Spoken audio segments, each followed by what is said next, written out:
Del Evangelio según San Mateo, capítulo 8, versículos del 23 al 27. En aquel tiempo, Jesús subió a una barca junto con sus discípulos. De pronto se levantó en el mar una tempestad tan fuerte que las olas cubrían la barca, pero él estaba dormido. Los discípulos lo despertaron diciéndole: «Señor, sálvanos que perecemos». Él les respondió: «¿Por qué tienen miedo, hombres de poca fe?».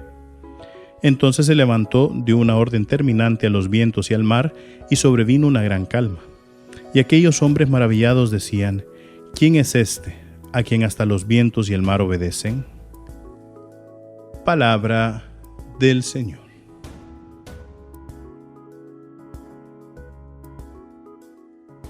Queridos hermanos, el día de hoy acabamos de escuchar este episodio del Evangelio, siempre tomado del capítulo 8 de San Mateo, y como veníamos recordando hace un par de días, el capítulo 8, que es justo después de que el Señor ha pronunciado el Sermón de la Montaña, son una serie de milagritos que, aunque si bien es cierto no son grandes obras, pero transmiten una cosa muy particular. Veíamos el milagro de la curación del leproso, veíamos el milagro de la curación del criado del oficial romano y de la suegra de Pedro, y ahora hemos visto pues el calmar, ¿no?, de las aguas y el viento en el lago.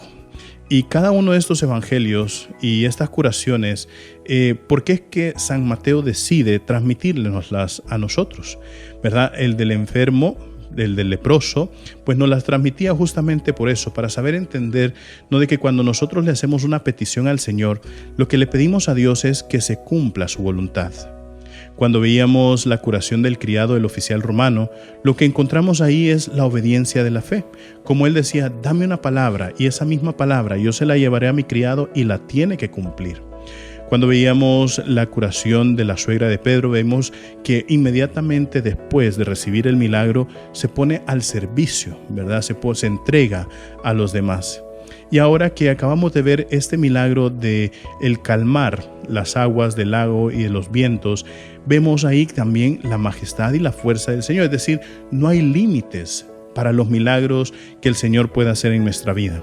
Nosotros a veces no queremos molestar, y lo pongo entre comillas, a Dios con ciertas cosas porque decimos: Dios tiene cosas más grandes que preocuparse.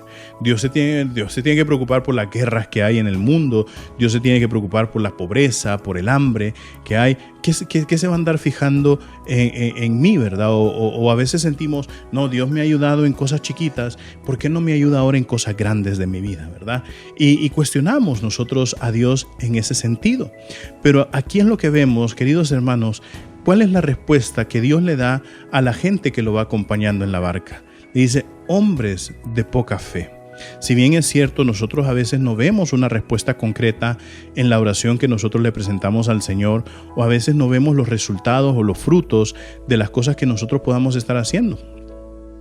Quizás a veces nosotros rezamos por una persona, pero no vemos los frutos de nuestra oración en esa persona. Y decimos: Señor, ¿y entonces qué pasa, verdad? Ahí es lo mismo que decían estos que iban con el Señor en la barca: Señor, sálvanos que estamos muriendo. Y dice: pero si yo estoy aquí con ustedes y ustedes mismos me han reconocido como el Señor y ustedes mismos han visto las obras, han visto los milagros, han visto todo. Hombres de poca fe, ¿qué hace falta para que crean? Pero, queridos hermanos, lo que hace falta para que nosotros también creamos es llenarnos constantemente del amor de Dios. Mientras más experiencia de Dios vivamos día tras día, más vamos a poder abandonarnos en Él y confiar en Él. Recuerden, mis queridísimos hermanos, nosotros somos lo máximo para Cristo. Así sea.